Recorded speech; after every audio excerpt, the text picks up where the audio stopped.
Smith Wigglesworth, another one of God's generals according to the Charismatics. He was a British evangelist known for distributing prayer cloths to people where the anointing would be and they would be healed, just like Paul did in Acts 19, but never seemed to work for Wigglesworth.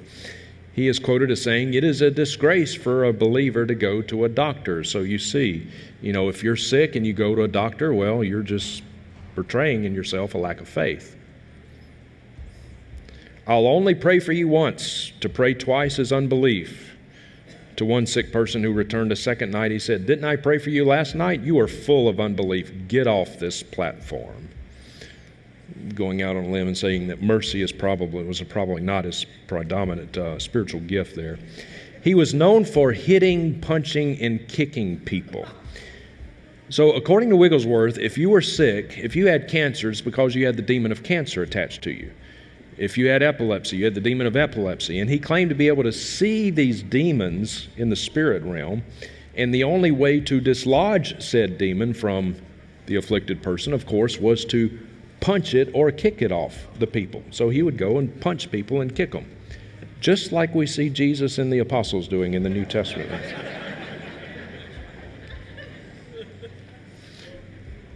Watch this video clip of Sid Roth talking about a story that is told of Smith Wigglesworth. This will shock you. Watch. Hello, Sid Roth here. Welcome to my world, where it's naturally supernatural. I have read of the great men and women of faith. One in particular intrigues me so much. His name, Smith Wigglesworth. He had some of the most outrageous miracles I ever heard of in my life. Let me give you one example.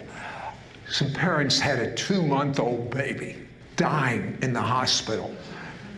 The parents kidnapped the child, took the child to a Smith Wigglesworth meeting, and Smith looks at the child, looks at the parents, and says, "Can I do what God tells me to do?" Well, what would you do if you were the parents? The child's dying anyway, right?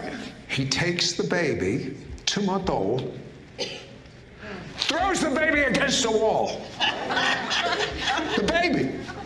Then the baby's on the floor. Have you ever seen someone play soccer? Have you ever seen them kick a soccer ball? He does that with the baby. The baby falls into the congregation. No crying. Is it dead?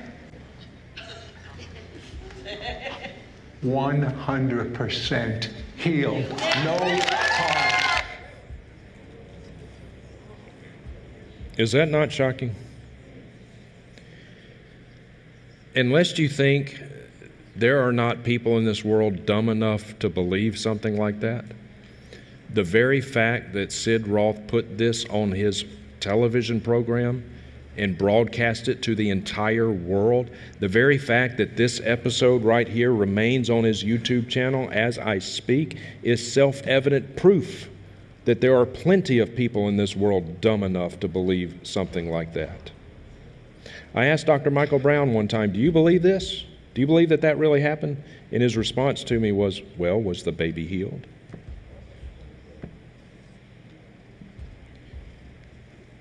If this did happen, and my guess is this is just a lie, a legend that has been told by charismatics, but if this did happen, you know what happened to that baby? That baby died.